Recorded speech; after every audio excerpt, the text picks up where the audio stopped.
Who is Okay. that? That's just the system. AI. Okay, if I could have the clerk call the roll. Good morning. Alan Barkstrom, Here. Doug Erickson, Here. Brian Ernst, Here. Jeff Hallstrand, and Larry Palachuk. All are present. Okay, first order of business is to have a public hearing.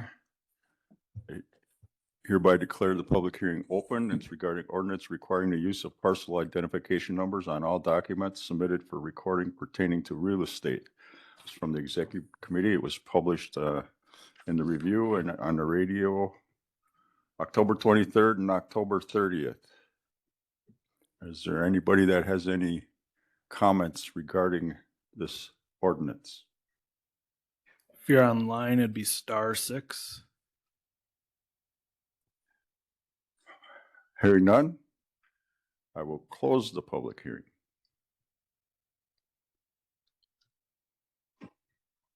Now, do we have to vote on this now?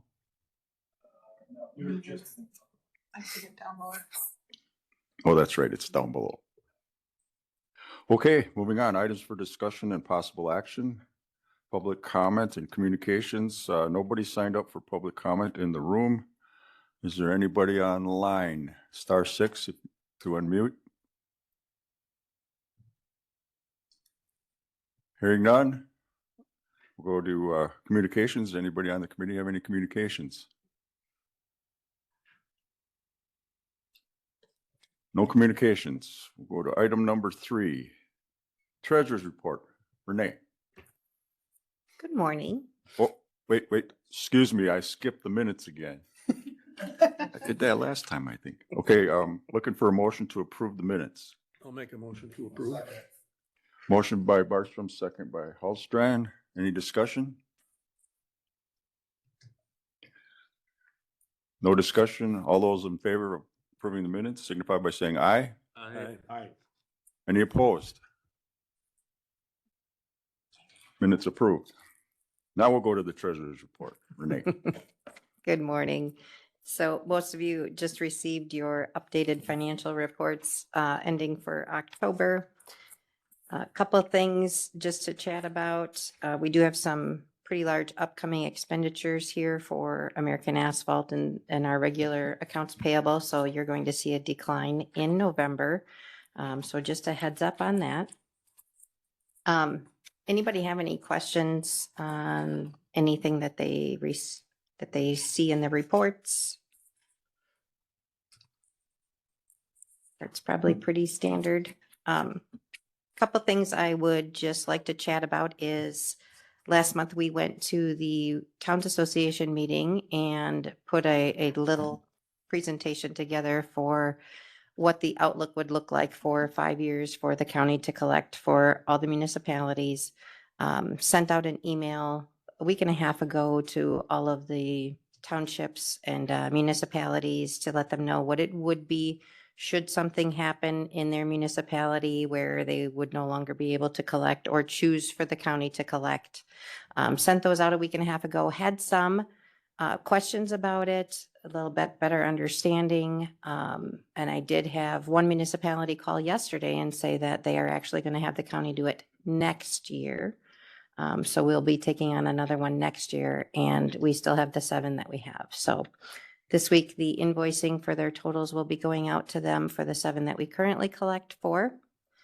And then the other thing I would give you a heads up on is the first round of the land auction was finished, and we had five of the parcels go.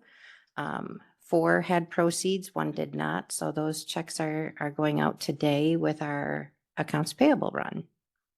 Second round has started and goes through next Tuesday. So hopefully we will have all of them gone. Anybody have any questions, comments? Jeff? So in the second round, does our minimums go down Yes. considerably? Yeah, Some. so we first round is by market, so we get CMAs, and it says this 40 acres is worth $86,000. We set it at 86. If no bids, we then look at any taxes, fees, specials, anything that's on the books that we want to be recovering, so that we are made whole, that's the next round of what we charge. So most of them drop down to about a third of what the market value was. And we're seeing a lot more bidding. Again, it's really early, so the bidding we saw, it's because we know there's interest in it. There was a 40 out on Jay. Jay Yep. that has already seen a lot of interest. We knew that one. They didn't want to pay market price. They're going to probably end up paying market price because it's going to go way up. The ones we haven't seen are like 5R hasn't had any bids yet, but there's a lot of discussion. There's a couple houses that people have wanted to look at, so we'll see what happens, but it's the minimum. There's one house here in Phillips that what is owed on the property was higher than what the CMA came in at, so we did just leave that at the CMA price. And Round- that one really nice chunk of property up north, that was settled last That spring was already. bought They back came by in. the family. The family, yep. Yep. So we had 3 of those, I think, right? Two of those that the family opted into purchasing. Shouldn't say that. The current owner purchased it back. Now we don't care who paid for it. It might have been family, it might have been the current owner. We receive money to make the current owner whole. And so then the current owner can either sell to their family or sell to the friend or whoever paid it. That's up to them. But someone came in and made 2 of those properties whole, so they came off. What we're going to struggle with, I think, is like that house that we just talked about here in town. We put it for the CMA. We put it for the CMA because was no interest. We've had luck in the past where we just put it at like $100 and let it go. And usually it runs up to the CMA. So we'll have to make that decision on what we do with the 3rd round, and how we want to start that bidding from there. Could you briefly refresh my memory on what happens with 5R? If more is paid than what is owed the county? Yeah, so like 5R, we don't have a lot of county money into it because the DNR did a release special funds to clean that up. So we've set the bidding lower. Whatever the sale price is, we would get all of our expenses back. We've incurred some expenses recently on that because we were told by the sanitary district that we were leaking water into their sanitary district. We went down and checked the property. We said, nope, no power, no water, no nothing. They insisted that no, it's coming from your run from the house to the tank. We said, no, it is not. The sanitary district dug around it a little bit, but then they required us to get a plumber out there to check the run from the house to the tank, which we said it's not there. So we incurred $400. I did ask the sanitary district to pay for that because there should have been no reason for us to be out there Right. with a plumber. However, hopefully we'll recover that with the sale. Well- But if we sold it for less, we're just out the money. We Right, already- but my point in asking was if there's any extra funds that It would go to- realized, who gets them? in the 5R case, it'll be a little unique. So say we just picked a 40 acres. The 40 acres, if it was sold and there was $10,000 owed into the county and it sold for 40, a check for $30,000 would be sent to the previous owner. Correct. In the case of 5R, no one's taking ownership of it. So it'll probably we send the letters, they get bounced back. We'll send the check, it'll get bounced back. It'll end up at the state as It unclaimed ended up at the funds. state, Yeah, unclaimed Okay. funds. So there's, yeah, off the record. That's better than, Mhm. previous owner, yes. So yes, that one will most 99% probably go because no one's going to take ownership of it because what the DNR spent $1 million to clean up the site. So I would assume as soon as they could prove ownership, the state would want to look at that. We did talk to the state briefly. They did not comment or want to talk about it, but we said, well, technically we would get all our stuff back. So say we stole it for 50 and there was 10 owed. We said to the DNR, do you want the 40 to recoup part of your $1 million, and they never responded. That was, we talked about that a year or two ago. But again, it was special funds release, so I don't know how that works. It was a biennial budget issue. So 5R is a little unique in that Yeah. way. So we retain the services of local realtors to determine market price. We went out Okay, for does that bid. become part of our expenses then? Yep. Yeah. So like if we add everything to it, so Renee gets the bill, she allocates, in that case, I think it was like $250 a property or $350. I can't remember. There's $300 a property to get the CMA. We just put $300 on every one. So we have a spreadsheet, we have it in the system. And then if it sells pre-auction, we have a price that the family pays to pay for all the legal, all the work we had to do. So it's everything owed plus a couple $100, I think 400. 400. $400. If it goes to auction, there's a $2,000 fee on our end. So say there was $10,000 in taxes, we add $2,000 for all the time we put into it, any legal that still has to happen, any Evan runs down and shows it. So it's covering our costs. And then the remainder goes to them. So our goal is to cover everything the county was out at any time during this process. And the reason we did the fee is because like once the people pay for it, we have to give them, the family or the previous owner, the money pretty quickly. But we still have bills coming from legal, we still have it from the newspaper, we still have it from the auction, whatever there might be. We're trying to make sure we cover all that. Plus our time. I mean, we have quite a bit of time in some of these. Anything else for Renee? Final comment would be that now we're going to begin this all over for 2022 in a couple weeks. So And we used to, prior to the ordinance, we used to come to this committee and say, here's a resolution, here's the houses or the properties that we're looking to do. With the new ordinance, we talked to legal, we kind of mulled it over. There's no reason to do a resolution every time we're going through this process because we have an ordinance that says go through the process. However, Renee will bring the list like we've always done. I mean, we'll still have all the steps here. We just won't have a resolution that we have to approve every whatever fall to do this. So it'll work out good. No, the process seems, I don't know if it's cleaner, but it's more straightforward now until the state legislature changes their mind again. Okay, if there's nothing else, Renee, thank you. thank you. We'll move on to Register Sylvia. All right, good morning. Morning. Just a recap for October Register of Deeds. We recorded 383 documents, which equated in straight sale value only to about $10.4 million. For vital records, we processed 57 applications, resulting in 215 vital records being issued. As we speak, the BFI for the hangar at the airport are being recorded. So that's been a long time project that is hopefully coming to be wrapping up. And I just want to give a shout out to all of the people that were involved. That was a huge project.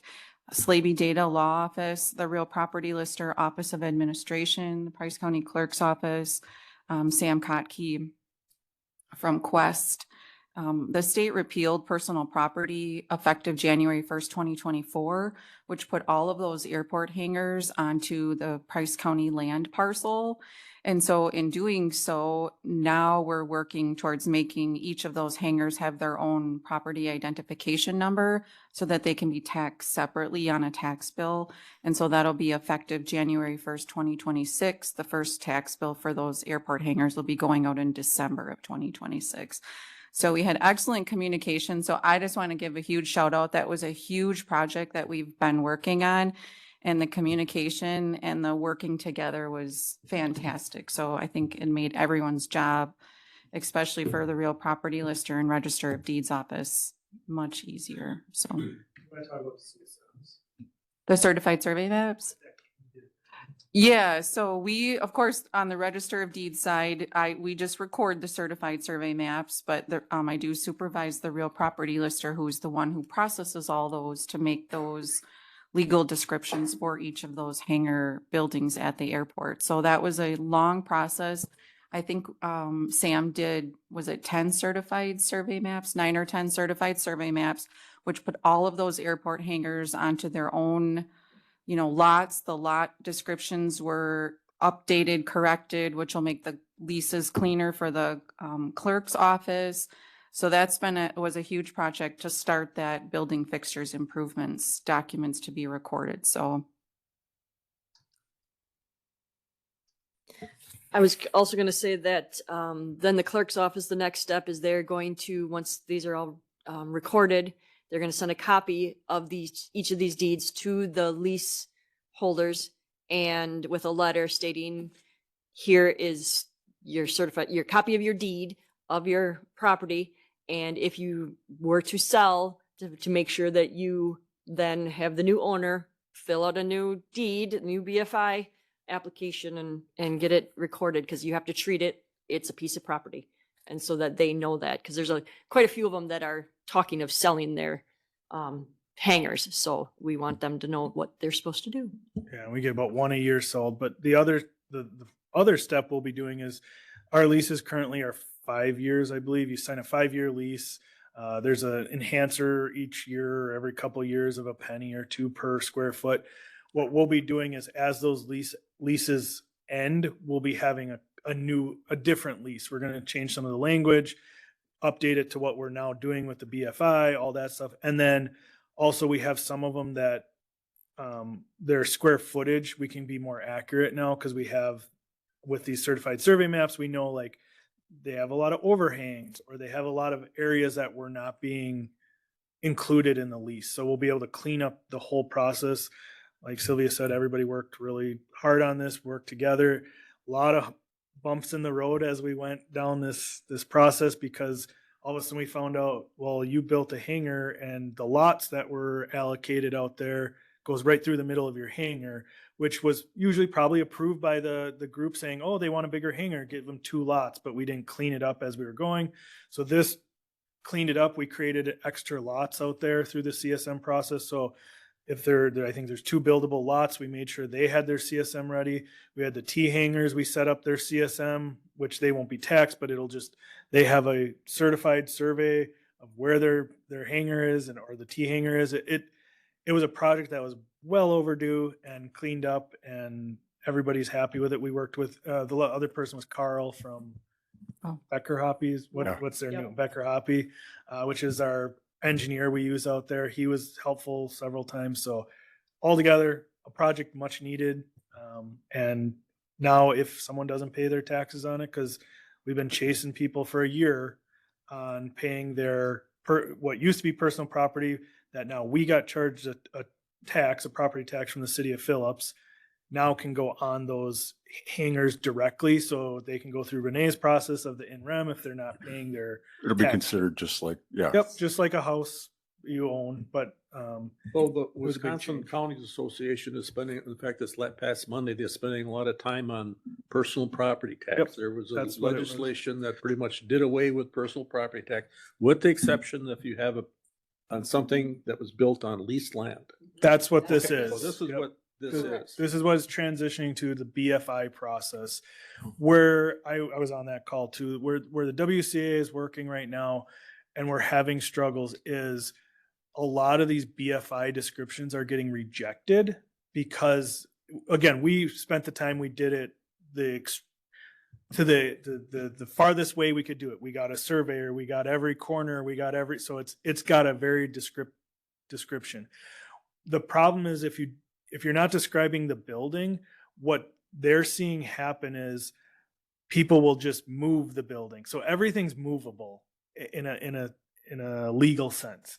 So this happens a lot on trailer parks, right? You have lots, and then you used to be personal property. Well, now the trailer park owner gets a big tax bill because it's every personal property becomes a tax. So they're either having to charge each trailer owner or go through this BFI process, which isn't cheap, but it's how we do it, right? And what they're struggling with is the trailer could move 6 feet forward, and now part of it's not considered under the BFI because it's moved outside of what the description was. So it's not describing the building, it's describing the area where the building is sitting.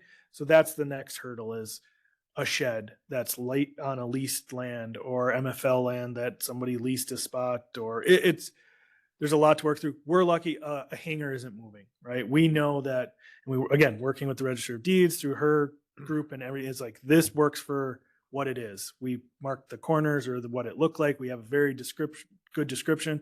We have lots that identify if the assessor went out there and said, I'm on lot 1, there is a building here. So it was, we know we're okay out here. There's other problems out in the world that we won't have to be dealing with. So the Register of owner Deeds of the might. hangar is responsible for paying the personal property tax on the hangar, but and the contents of it? No, so personal property is going away. So they used to pay a personal property tax The contents. about the context. So that was like them paying property tax because they were on a lease thing and people didn't want to pay. Like if I was the landowner, I wouldn't want to pay for your building and all your stuff. So they created a thing called personal property.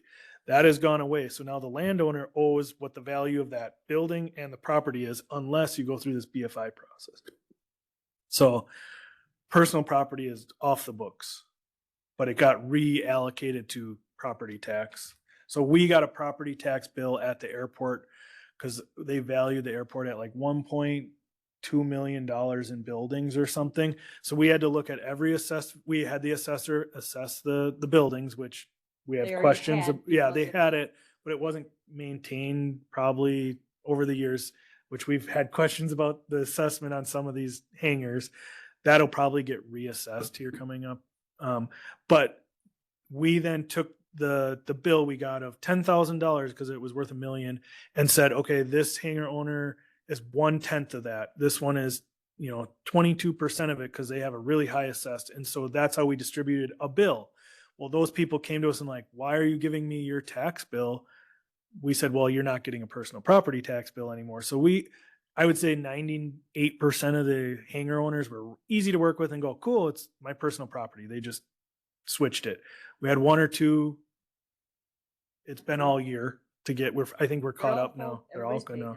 But we're gonna have to do that one more time before they now get their own tax bill. And when that happens, they'll just look at the assessment, just like they do on your house here on Avon, and say, you're assessed at 40,000, the mill rate goes this, here's your tax bill, and you'll get it directly. You'll pay the city directly instead of paying us, and we pay the city. So we're out the taxes until we collect them in the current situation. No, I think it was a good thing. It Yeah. it gave us a taxing mechanism that's clean cut, straightforward. It's not And it- chasing them. That's the It key. cleaned up the survey out there, the maps. Mhm. It was something that had to be done. Yeah, we combined it. We didn't have to clean up the survey mats and the lot lines and everything. We could have just had all the corners of the buildings surveyed.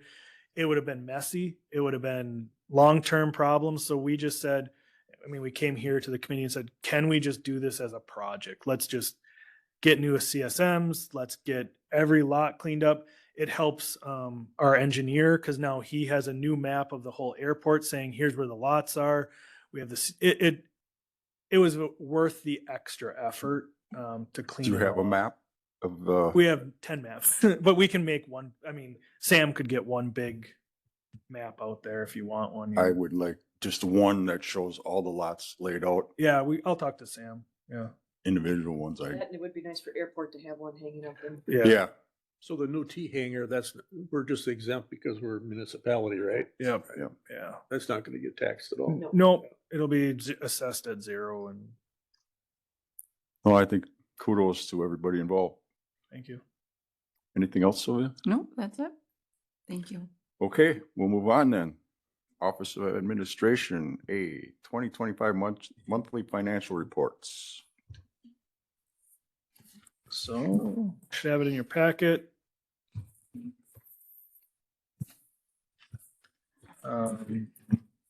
Last month was a 3 payroll month, so it's a little bit skewed. We'll even out by the end of the year on a couple of the spots. But in general, the only areas, again, we're still, I would say, watching would be your jail and your sheriff's office. But we talk about that every year.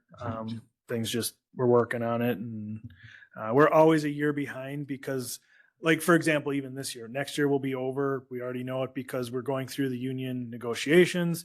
During the budget process, we said, here's what it currently costs us. We don't know what's going to cost us. So we know there's going to be an overage. We worked that in some other areas to cover that. So in general, as a whole, the general fund is doing pretty good for the year. Forestry has hit their budget number and we believe it's going to be about $200,000 over to the positive of revenues. So that'll make up for last year. Plus it'll cover a little bit of this year. Other than that, knock on wood, we haven't had any major scares. We haven't had any buildings and grounds has had a couple things that we've just run through buildings and grounds that we could have probably went and got capital improvement funding, or we had some insurance things. So it looks high, but we'll adjust that at the end of the year. So we had a pump go out that was $15,000. We got a check for 14 from the insurance company. So it looks like it's over, but technically they've collected more revenue than they would have. The other thing, when looking at it, you can see like forestry and land conservation look like they're way over. It's because they're working on all their grant projects like Solberg and stuff. So they don't have the grant funding in yet because you have to complete the project before you can get the funding, before you apply for the funding.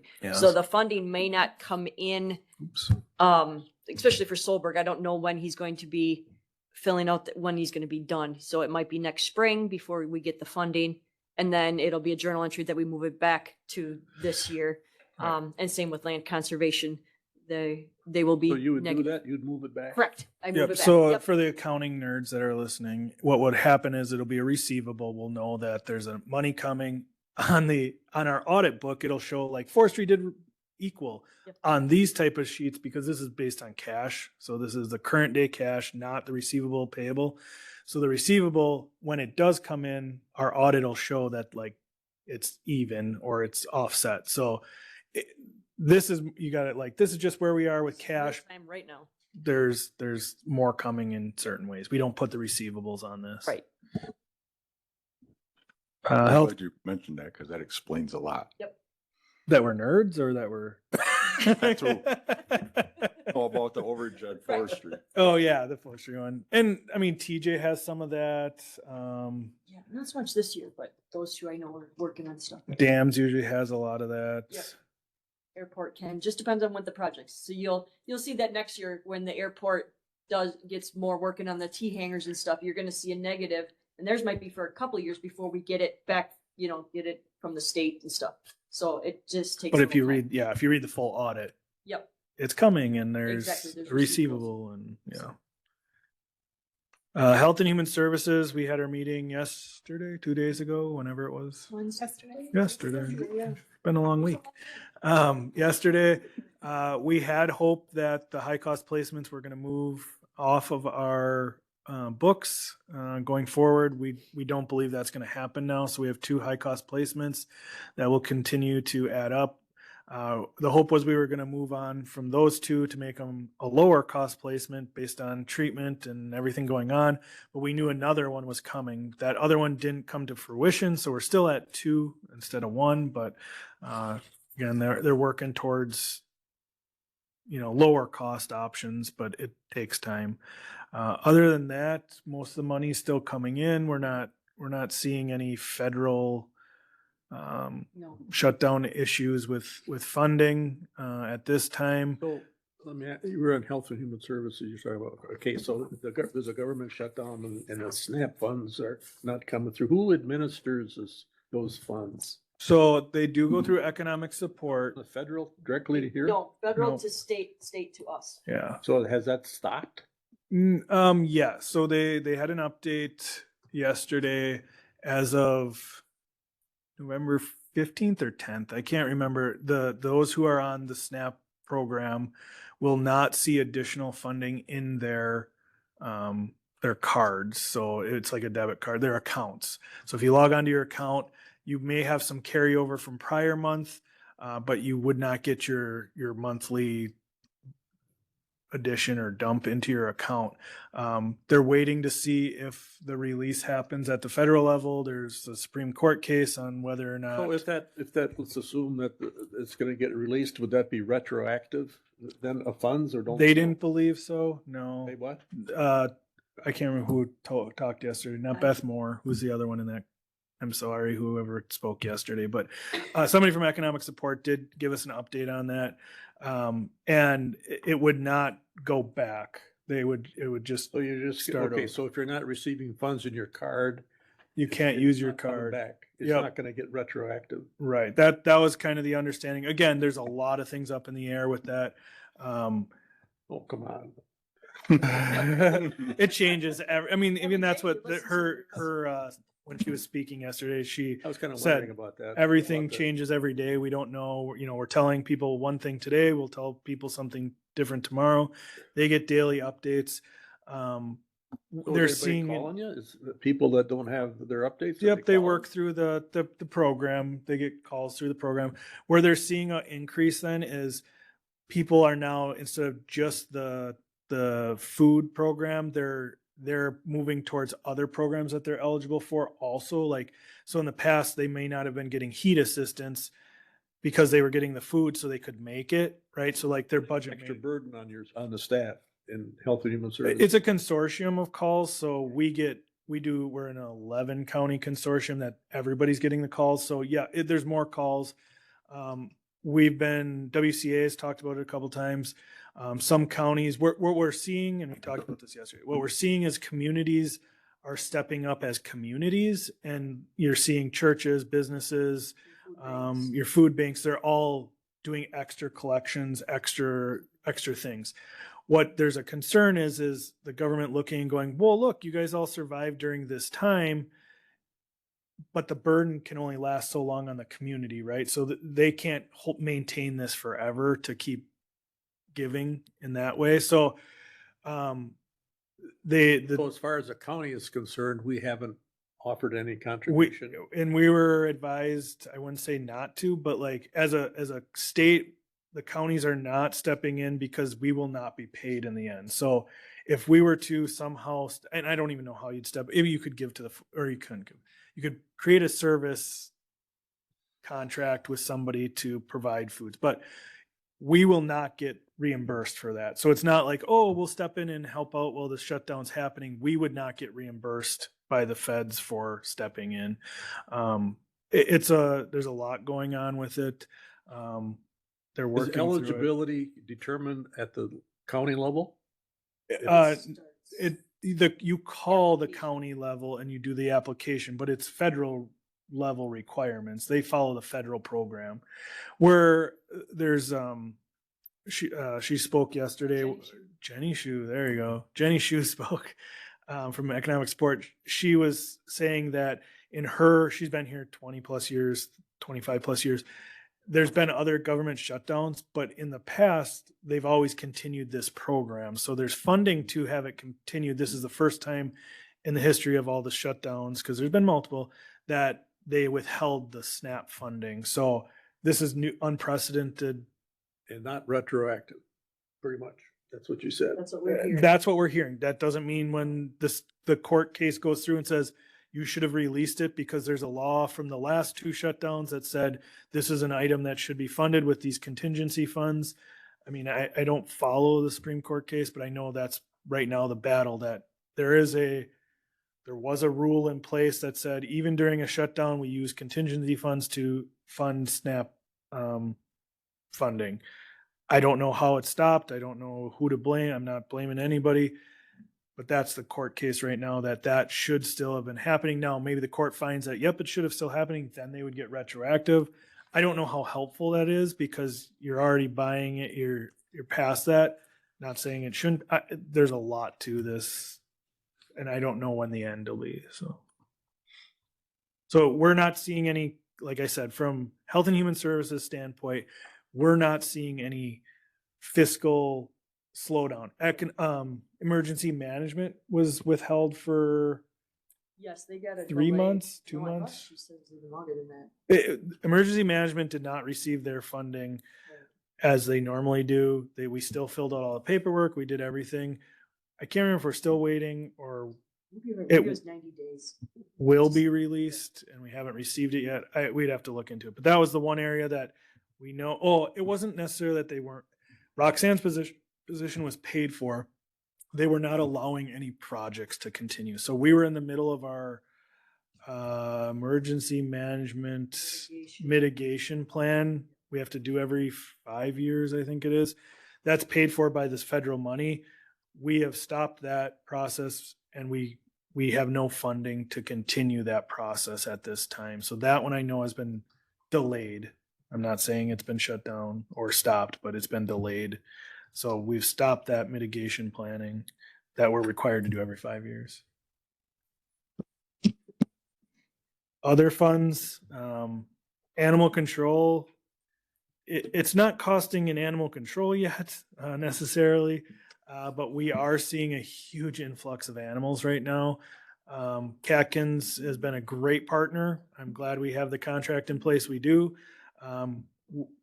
Was it in the last 2 weeks? I think we've taken. Last month. Yeah, it's been a long couple weeks. Month. Question on that animal control. What is your revenues on animal control? What's, Just the Dog dog tags. license, the dog that's tags. all it's, okay. Yeah, yeah, And is the humane officer part of that expenditures then? Yes. yeah. So then Part we. of her wages, 74% of her wages is there. The other 25% is in the sheriff's office. But really, She's all of her work, 100%, She's yeah. 100%. She's the highest load officer, number of calls. Yeah.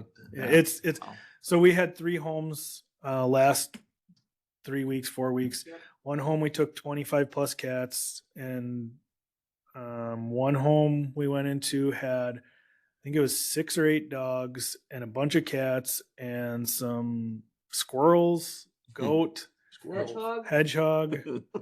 There was some really exotics. Capture? Yeah, they They're were no, pet- they're not their normal squirrels. They're flying, some Yeah. kind of pet squirrel. Yeah, it's a exotic squirrel. It's yeah. And then there was another home we went into that had 5 dogs that were facing neighbors around and biting social workers, and it was a tough spot. And then we had one other one with a bunch of cats. And so And we're still dealing Catkins. with the farm. Oh, well, that one, yeah. We're dealing with the farm down south too. But Catkins, again, been great partners. They helped us with the goats, they helped us with the animals. I mean, one day I think we called out their director at 2 a.m. to come help us at this facility.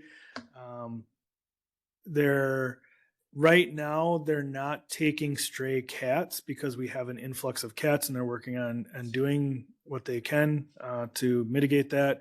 Our contract, we still work with them. We have space for animals, but again, partner's been great.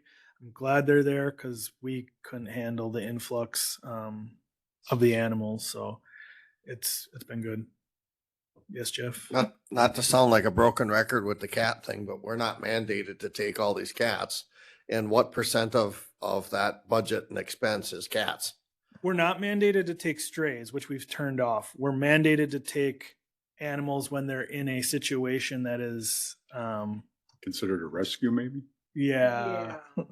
Like, so this house that the one that had the 20 some plus cats was a hazard to the animals and the occupants.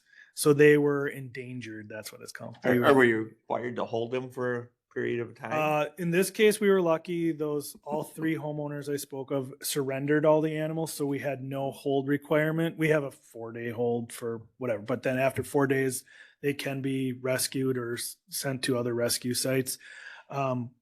In the past, that's where we had that We had that one that was situation like where 10 we grand, had wasn't it, or Right. 'Cause they 42 wouldn't release grand. them. Huh? Yeah. 42 grand. 42 grand. So if they don't surrender them, we pay $10 a day because we're now the owner, and we have to pay additional. They have to be segregated from the general population. They have to be It's a mess. vetted. They had to be.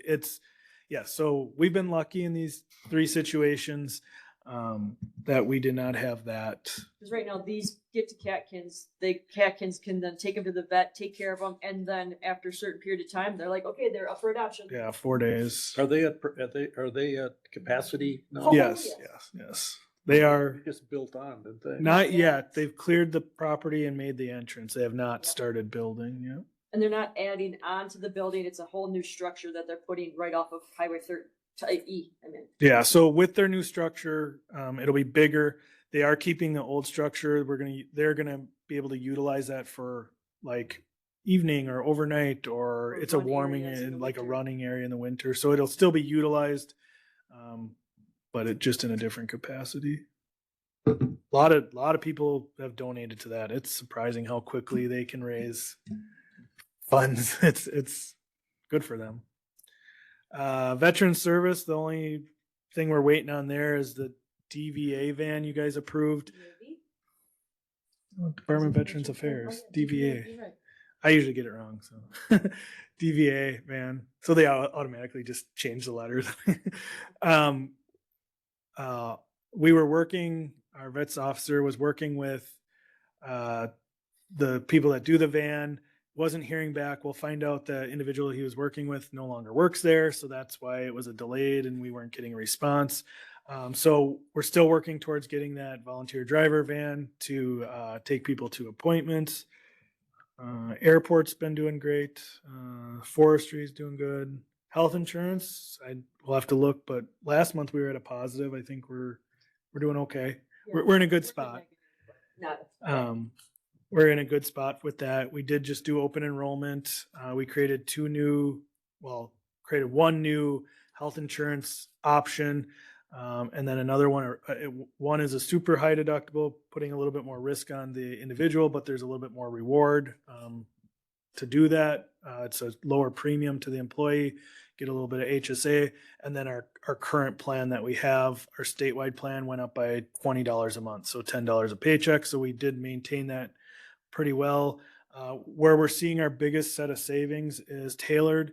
The last quarter we saved another what they say is 100,000. I would say more like 150 to 200.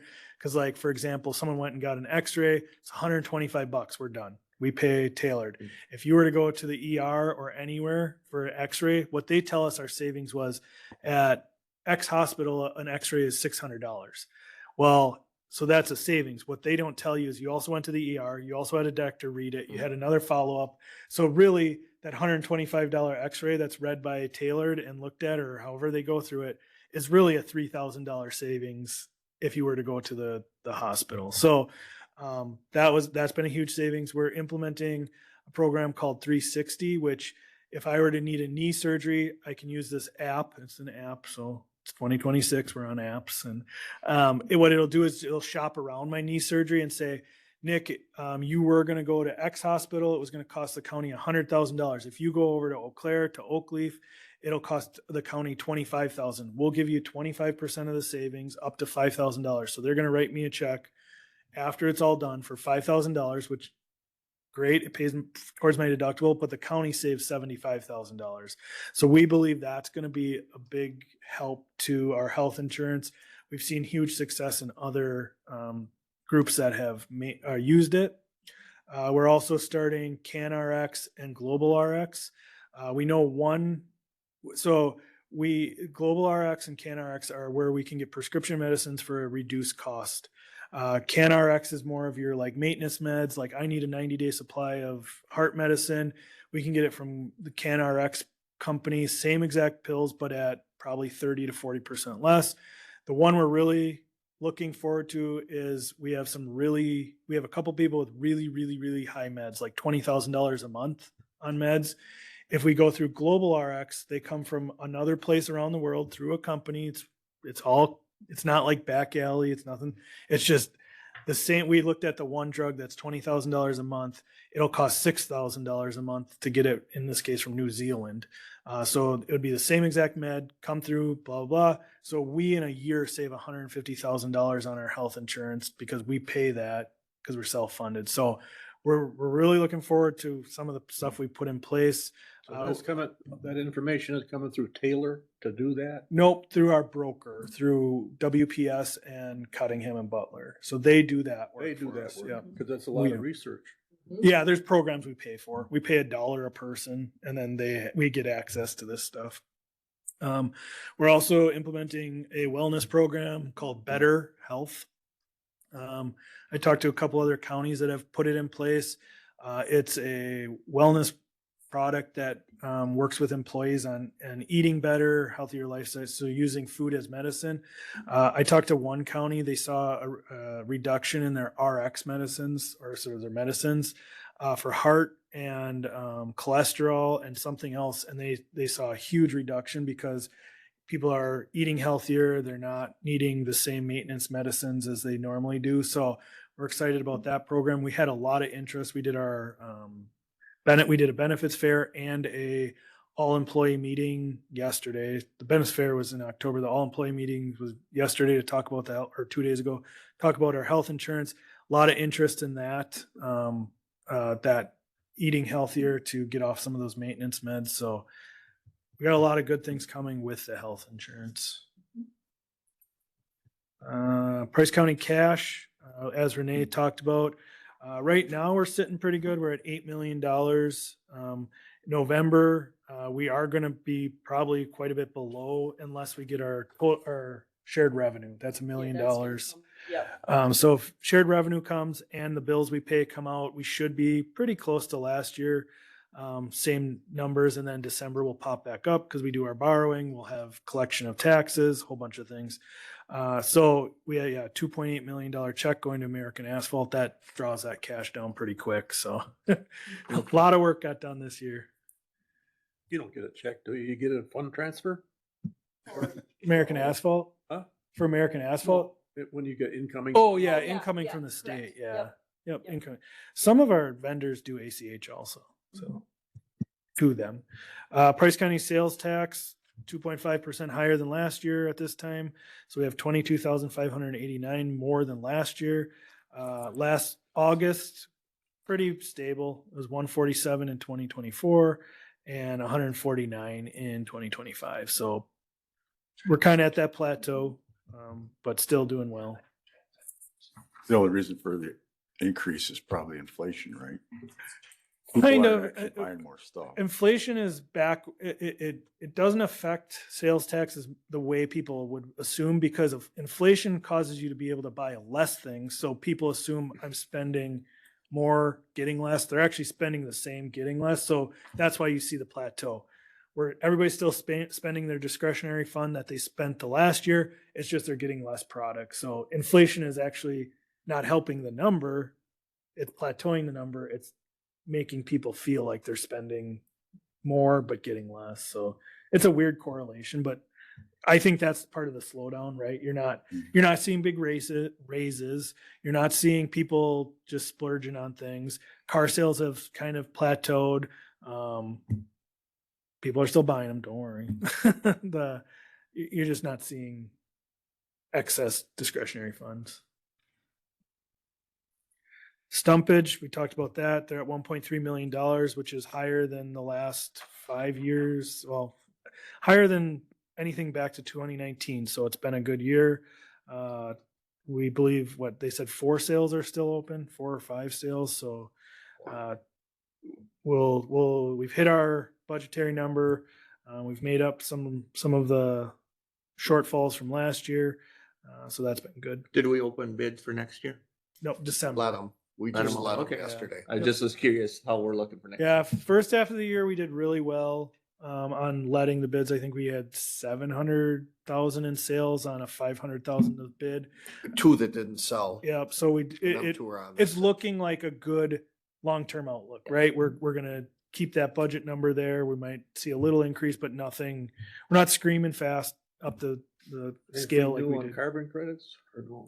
The last I heard is we were out for sale. So They're what? we were out for sale, and they had 2 meetings with buyers. So we'll see how Still in that. the sale Yep, process. sale.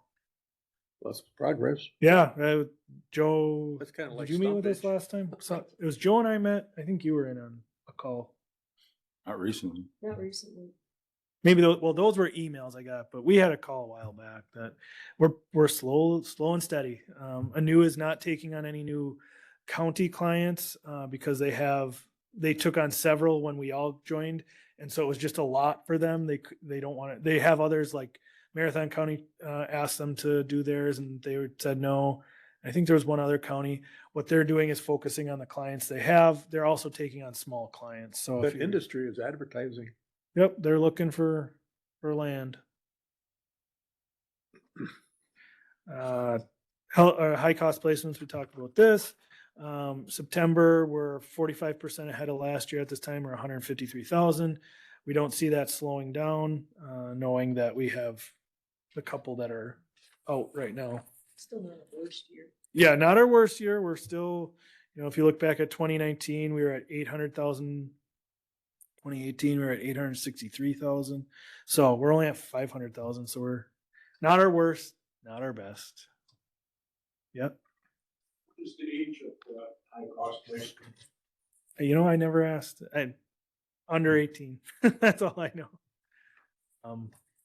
I think they're preteen teen from what I can remember the discussion, but I don't know their exact age. Yeah. So it's a long term. It's not like, oh, we're at 18 and we got 2 months left. There's potentially some time. AODA, high cost placement. So this is behavioral health. We're 35% less than last year, or 152,000. So you combine the both, we're budgetarily, we're doing okay. Health insurance. Oh yeah, we're 42. Yeah. Oh no. Monthly net plan costs 11. Oh yeah. So we're $11,000 negative for the month. We're $42,000 total negative for the month. We did just get a big check for 40 something. Yeah, and that would have hit November. So So November, like if you took in what we received on our stop loss, we're actually break even. So if we keep those only $10,000 losses, we should be good. I know there's a knee surgery in there though. So either way, the doing premium for stop loss, that would increase if you're always dipping into it. Yep. So this So- year we had a 26% renewal in our stop loss. So we met with our broker. Carrie and I sat down about 12 times to make this decision. Every month. We're gonna do this. Yeah. So we currently have $100,000 stop loss. So any individual that hits $100,000 or over, we get our money back. So you go in, you do it. We pay all of it up front. So say we had to pay $500,000, we'll get a check back for $400,000 eventually. It takes a couple You months. keep doing that and the premium. Right. We have on average 2 to 3 people hit that number. However, the 2 to 3 people that hit it, right? They cost a lot. So the high cost, or our provider doesn't take into account that those people may no longer be on our plan the next year. So you always kind of get dinged for a year. So our renewal, I think was 26, 24, something like that. So we talked to a broker, we talked it over. We moved our stop loss from $100,000 to $120,000. So we took on $20,000 more risk, but it saved us $100,000 In premium. so in premium. So what if we have less than 5 people hit that $120,000, we saved money. So we took on the risk. Either way, if we had stayed down and 3 people had hit it, we would have lost. It would have cost us it was a better financial risk to hope that you only have 3 again next year. If you have 6, cool, you still win because you would have paid that anyways. You had 6 people hit 100,000, and your renewal next year would have been even worse. So we've been with the same stop loss carrier since we went self-funded. And the reason we were a little high to start is we had no history. Now that we have some history, we plan on shopping that high cost placement stop loss insurance next year. So we should be able to kind of see some savings there now that we have some history and somebody might be willing to take a risk on us. But again, we made the decision to increase that and hope we have less than 5 people, and then we win. We gambled and won. Any questions about insurance? If not, that's all I had on the current state of our county. Okay, thank you. Go ahead and move on to the 5B 2026 budget. In our packet, we've got a resolution, but that's just for information. Yes. That'll be presented to the board. County board on Wednesday. Yep. So the way the levy resolution works is that the board chair actually, after the public hearing, after everybody has had their conversation, submits a resolution. So without committee, the board chair, this is the one time a year we do that, where the board chair just submits a resolution for the levy. The only changes we had to make, and this, we had a lot of discussion about this one. So we do not match the newspapers levy. And what happened is our bridge and culvert aid, so we did all the work, we did everything, and we talked about how bridge and culvert aid came in negative. So it was like a negative 30 or some $1,000, whatever it was, which made our levy increase 1.02%. That's what we talked about. We put that number in the newspaper. When we got our levy worksheet from the state, we went to put in the negative bridge aid number, and it does not allow a negative. So you can only put 0. So we have to carry over that negative amount one more year. And so it'll reduce our levy next year, that difference. So we can only bring our bridge aid down to 0 instead of a negative number. So the actual number for the newspaper is wrong by that bridge aid. So in the end, instead of 1.02% increase, we actually have a 1.29% increase and a 0, right? A 0 bridge aid. Next year, we'll do the same thing. As if there's not enough bridge and culvert things to go, we would actually be reducing that number by the remaining amount. So next year, you'll see the savings of that 0.2 that it went up, or 0.27. So what the difference is the bridge and culvert aid, which would actually not affect all taxpayers. It would only affect the taxpayers that are located in a municipality that has bridge and culvert aid, which is 17 or 18 of the Just, municipalities, right, not the cities. not the cities or villages. No, villages get it too. Do they get? Okay. Yeah. So are you sure? I'm double checking. We right can now. look, but that's the difference between what we submitted and what happened. So at the public hearing next week, we'll have to make that announcement that, hey, I noticed that we didn't do the bridge and culvert aid, right?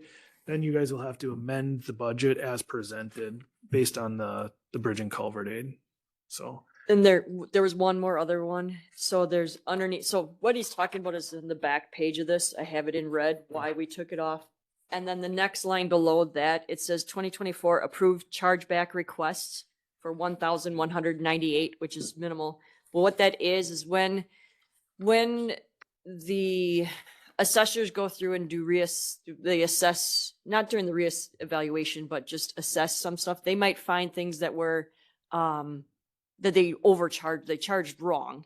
And the taxpayer will then request the refund of their tax back. So when that happens, then the county then pays the township back because the township had to pay the taxes back to the taxpayer. and then it becomes a negative. And then it becomes a negative. So then we can then turn around and claim it and claim these taxes back and just assess it on all of so that's what this is. It's an approved chargeback. We get a notice from the state. It'll be in the budget packet, the notice and stuff, so you can see what that is, but And all this stuff comes last second. It does. It after all you've comes done after all the your fact. so. Yep. But those are the two changes. The major one was the bridge and culvert aid. Correct. The chargeback thing is one of those you, again, very little to no control over. I guess we could eat it, but we could eat it, but why? So the change in total tax levy year over year is net new construction? For the most part, yes. yeah, because our net new construction was 1.203, and we went up 1.29. So pretty close. Yeah.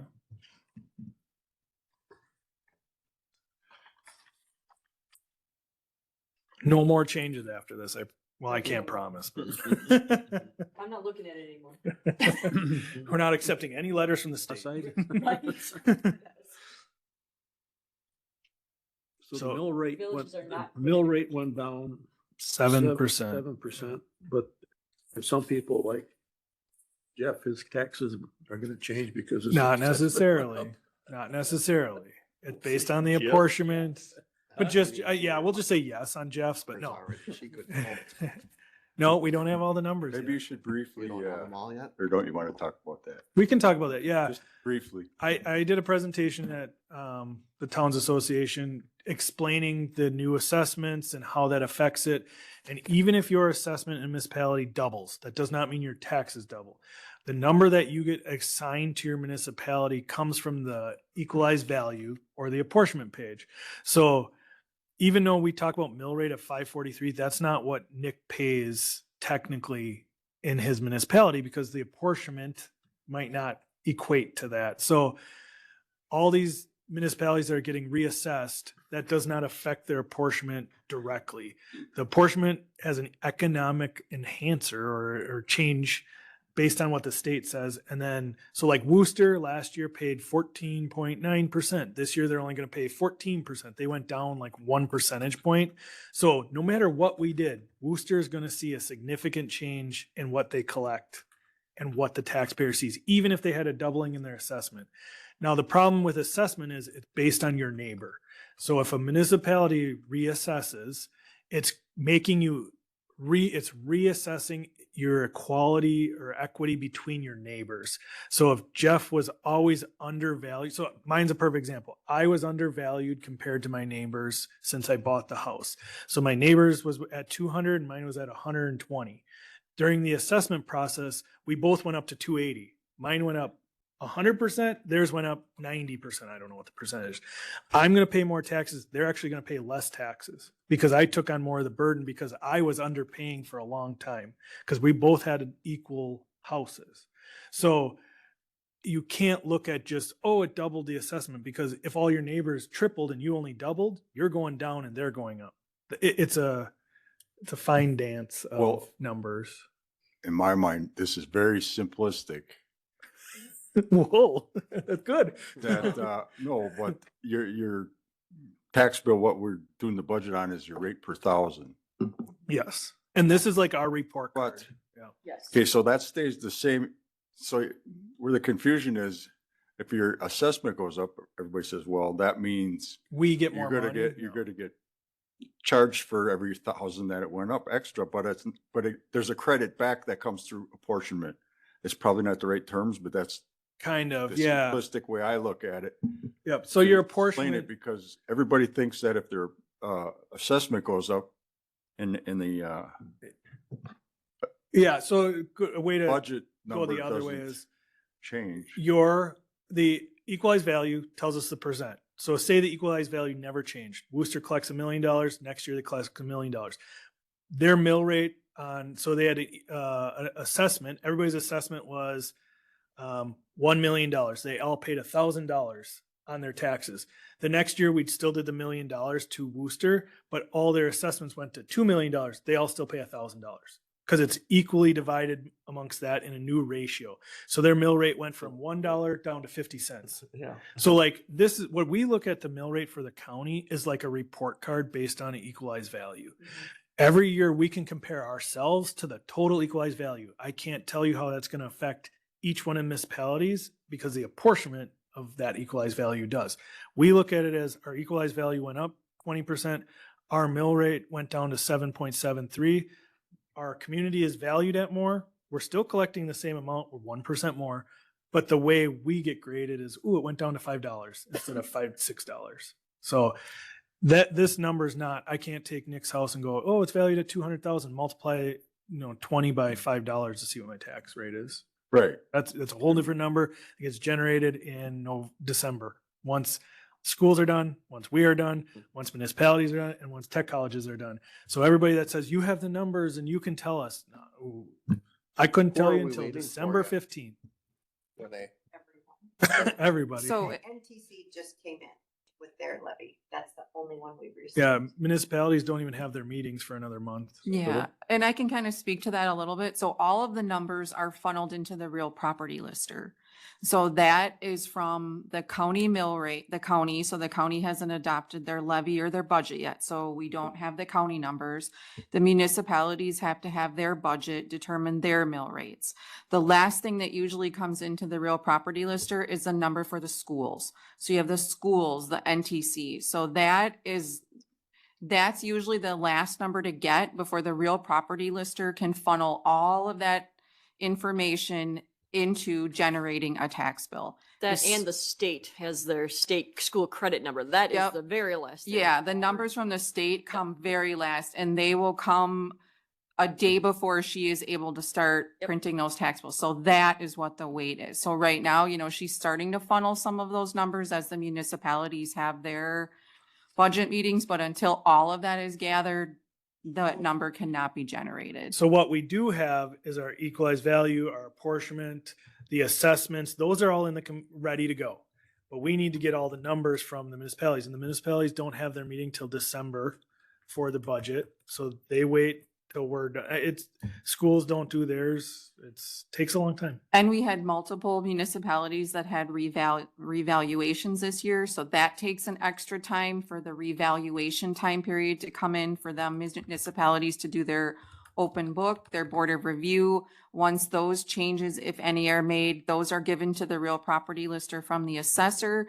And so some of that is just, kind of starting to finish up too. So a lot has to go in and wait Right. until The last thing you should do as a property owner is take last year's mill rate and multiply it by your new assessment, because that is not even close. That's how excited I was. I knocked over my, that's not even close. Knocked over my coffee over here. But yeah, that's where we're having a problem is people go, well, my mill rate was 0.235 last year. And they take immediately and go, oh my gosh, my assessment went from 200 to 300,000. If I multiply that by 0.23, all of a sudden their bill doubles, and that's not accurate because their mill rate should actually have based on the everybody being You just have to reassessed. wait for it, Yep. Mhm. pretty much. Yeah. You get a Christmas I- card every year. Right. That's what we say. It's the worst timing. Like it's the worst timing because it's always right before Christmas. Make sure you have your number printed big, Renee, so everybody can see it to call you. Yeah. It's right on the front of that tax bill. Yeah. And I believe our role is to they or not our, but they have to be sent by December 15th. Monday. Okay. We always use that 15th because that's usually, is it this year? Okay. So that again, you can go online on as soon as the roll has been uploaded. So you could technically get it before that, but December 15th in the mail. So it's December 17th, 18th. Any questions about the budget? It'll be that updated levy number. And so that's what you guys will approve as a whole, unless you have an issue with it. At Tuesday or Wednesday, geez, we're all off. Wednesday at the board meeting, there'll be the public hearing. Then you as a board discuss the budget as a whole and then pass a resolution. So it's the next process. I guess that's as simple as you can get it, because, when John Q. Public talks to you out in the street, they say, well, my assessment went up, the mill rate doesn't change, how can my taxes not go up based on the assessment? The And mill rate you hasn't just come out explained yet. all that, but it's very complicated and it's hard to, I mean, Give him Renee's number. I was going to say Renee has done an awesome job with working with taxpayers. We've had That's what I'm doing. some consistent visitors who they'll come in and you think they understand it, and a day or two later they're back asking questions, which is great. A lot of them come in frustrated. Renee's many years of customer service have them leaving laughing and smiling. I don't know how she does it. Marina does an excellent job over in the office to do the same thing. I've stepped in a couple times. Carrie's, we work with citizens if they have questions. I recommend before you get worked up, give us a call. We'll talk you through it. The biggest thing is just take the breath and wait till the bill comes out. I guarantee 99% of people will be relieved. There are going to be the 1% out there that we've had a couple where it's like, well, my assessment went up 1,000%. It's like, well, yeah, you built something and you did this to it and you didn't get it reassessed since you did that. So you were being assessed at $800 of improvements and now you have $100,000 of improvements. Well, that shouldn't go up. Well, you were underpaying for the last 3-4 years, and during the reassessment got properly assessed. So those type of places are going to go up a lot. However, every neighbor is going to pay less because they took on more of the burden as that property owner. So Renee couldn't, Register of Deeds, nobody in this building who works with it every day could tell you what your taxes are going to be tomorrow. I couldn't even bet on it. I couldn't even get you the closest you could bet is it's not going to change much because nobody's doing, if there's a referendum, school referendum on the county portion, there's no municipality that I know that should skyrocket or go different. There may be some assessment issues. The Worcester one we know is going to go down because they're paying 1% less of the total. I don't think anybody's paying a huge percentage more. A lot of like 0.25s, 0.35. So those will go up, but I can't tell you how much. Worcester will go down unless there's a referendum or other things on your bill, school tax. It's a fun time of year. So that's the budget. Any questions? Hearing none, we'll go ahead and move on. Office Administration 5C, you want to do the trend? Yep. There was a duplication of items on this agenda. So we're either going to talk about the transition to the cloud, et cetera, now or on item 10. We can They're do it. both the same. We'll do it quick here. Yeah, Okay. it was on as number 10. I asked Meredith that it might as well go in the Office of Administration because really that's where it affects and we just missed taking off. It's not a big deal. So we signed a contract last week. Well, it was last month, but a couple weeks ago to transition our accounting software to the cloud. We worked with TJ. It costs about a couple $100 a month more. However, we're going to be able to reduce a server. We're going to be able to reduce a server license. We're not going to have the cybersecurity or what we would have to be doing for cybersecurity. We're going to have access to our software anywhere. So if Nick's traveling, he can log in and do whatever. If Carrie wants to take a vacation, I can keep her working. You know, she can log in anytime. Renee too, I guess she could receipt stuff. But what it is it just simplifies it for IT, puts it on the burden of the cybersecurity and the storage on Civic Systems. There's a new company that bought them, but Civic Systems.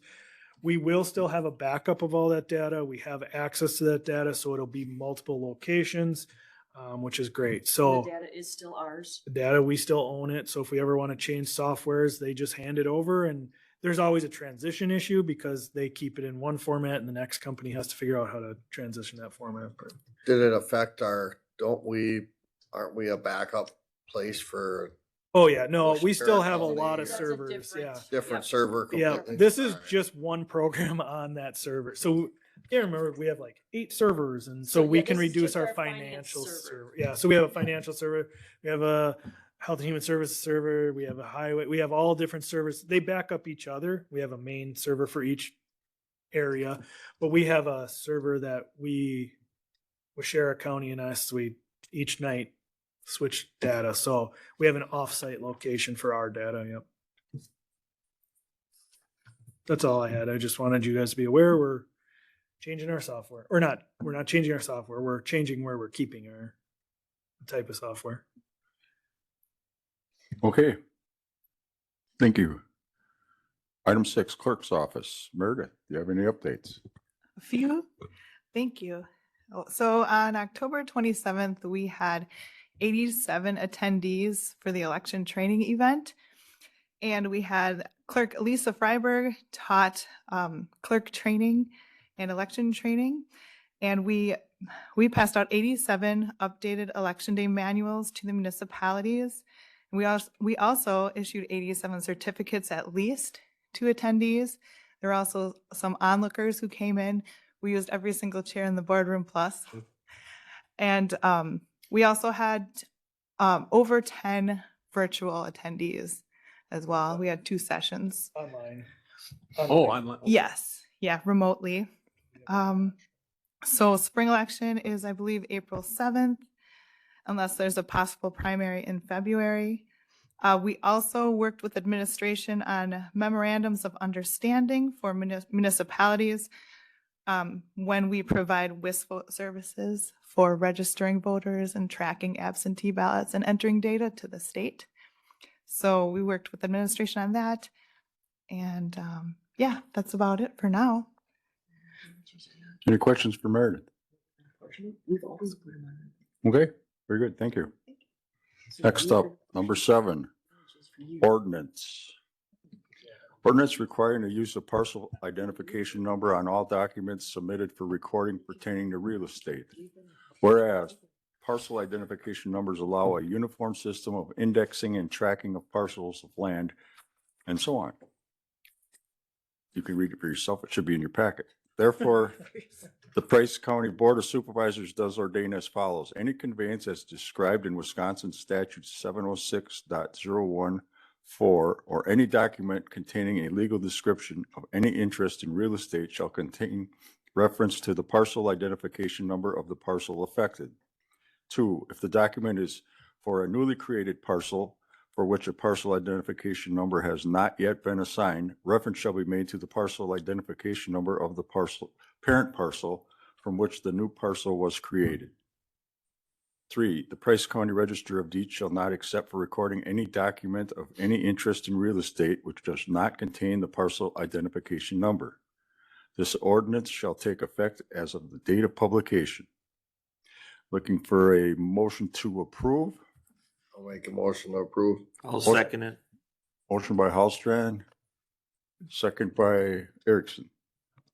Does everybody know why we're doing this? Or does Sylvia you want a quick update from Sylvia? This Where has would been that PIN number ongoing come for It's 3-4 been months. Okay, Yeah. Where would that? Can't believe we haven't had it in the Who past. assigns it? I mean, I thought. Sylvia, there's a Do question. you have a here. question, Mr. Barstrom? Yes. Where does that PIN number come from? Finds it. So the real property lister assigns the PIN number. If you look on your tax bill, it's that big, long number that starts with 50. So if I have a parcel, I cut it in half, now I got to register it, and I need a number, I have to go to that lister to get that number. Not necessarily. So you see on number 2 where it indicates, so if you were to split a parcel into 2, you'd have your parent parcel, which is what the parcel exists as now. That's the number that you would reference on that new document to split it. Once it goes to the real property lister after recording, she would create those 2 what are called child parcels, and then retire your Okay, original so parcel. The Register of Deed would accept it then. I would accept it because you would have that original parent parcel. All That's right. the parcel that I'm gonna use, and then the I'm real. not planning, but I just I was curious how that worked. Yes, yep. Any other discussion? All those in favor of approval signify by saying aye. I, Any opposed? Okay, ordinance passed.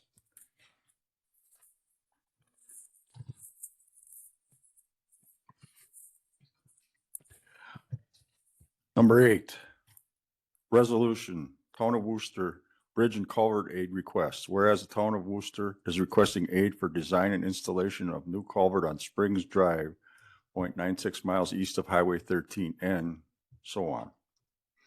Now therefore be it resolved that the Price County Board of Supervisors hereby approves the Town of Worcester Bridge and Culvert Aid Request. Fiscal impact, $20,000, which is our share, half of the total estimated cost.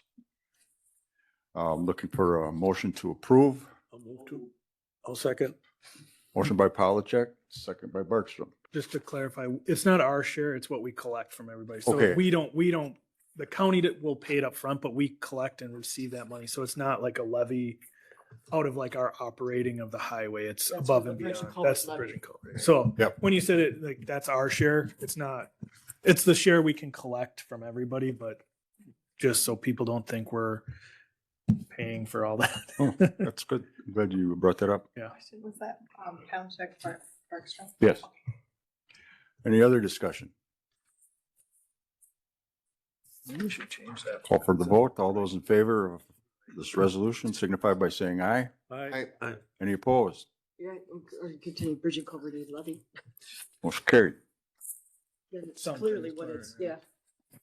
Number 9, resolution, approve forestry and parks Big Falls project to be funded with money transferred from the capital improvement fund.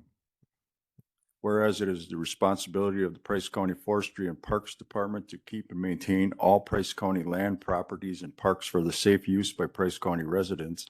And whereas it has been determined that the following projects are necessary with anticipated approximate costs of Big Falls pit toilets, $95,000, lighting for the same, $15,000. Read the rest. Now therefore be it resolved that the Price County Board of Supervisors approve the projects presented in the amount of $110,000 with county matching funds not to exceed $55,000 to be transferred from the capital improvement fund. Looking for a motion. I'll make a motion. Motion by Erickson. Second by Hallstrand. Any discussion?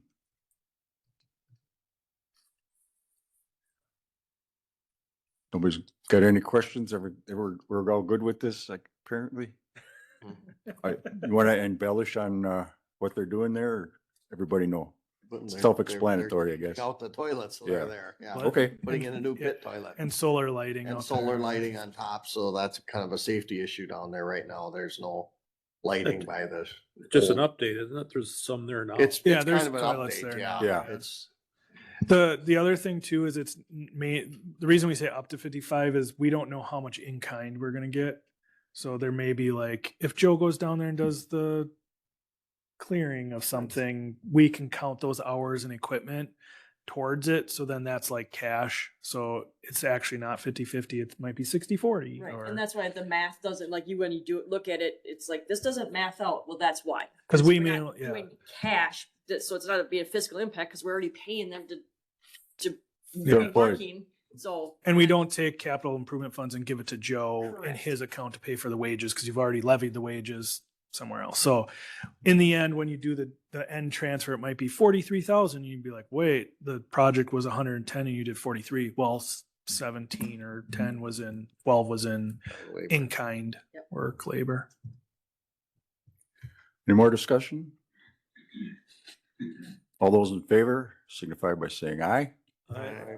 Any opposed? Resolution passed. Agenda item number 10, we're gonna eliminate that because we discussed that in 5C. Next up is monthly vouchers, looking for a motion to approve vouchers. Motion by Polachek, second by Barkstrom. Discussion.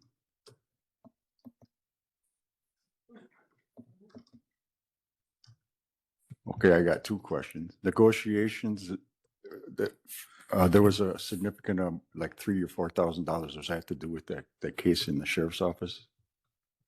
Under negotiation. I think it was under negotiations. That's what it was listed on in the vouchers.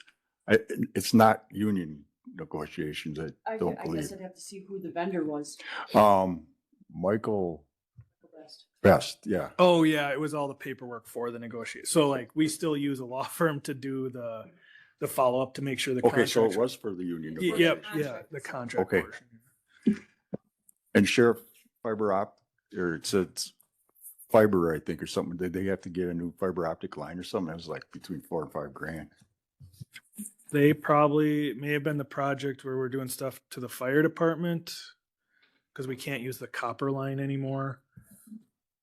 I would have to look at what It's the itemized project was. as, I think it said optic. I assume it was fiber optic, but So it got something to do with that relocation over the top of the, Right, I don't know if it's that project because we couldn't use the copper line anymore, or I don't know. We'd have to look with it. You know what the vendor is? Norvato. yeah, what it is on this, that copper, there was a copper circuit that went from the sheriff's department to the sirens. And I think they're gonna lease fiber from Nervato because they have fiber Uh, there. and They here. discontinued the copper because Nevada wants to get out of the copper business. So we're replacing existing copper. Yeah, yeah. With fiber that's in place already. Okay. But that's a one-time, well, there would still be a monthly charge. There's gonna be a suppose. monthly. I think though reoccurring. we had to run. I don't know. We had to run something. We had to run. So we Okay. probably had to buy the fiber, or it was in the building. We had to run a bunch of fiber. I know Josh was working with TJ on that. So Anybody else have any questions on vouchers? If not, all those in favor of approving vouchers signify by saying aye. Alright. Any opposed? Vouchers approved. Date of the next meeting is December 11th, 2025. I'm assuming we'll probably have that meeting at this time. If it changes, we'll give you notice. Does anybody have anything else they'd like to comment on or bring forth? Hearing nothing, I hereby adjourn this meeting.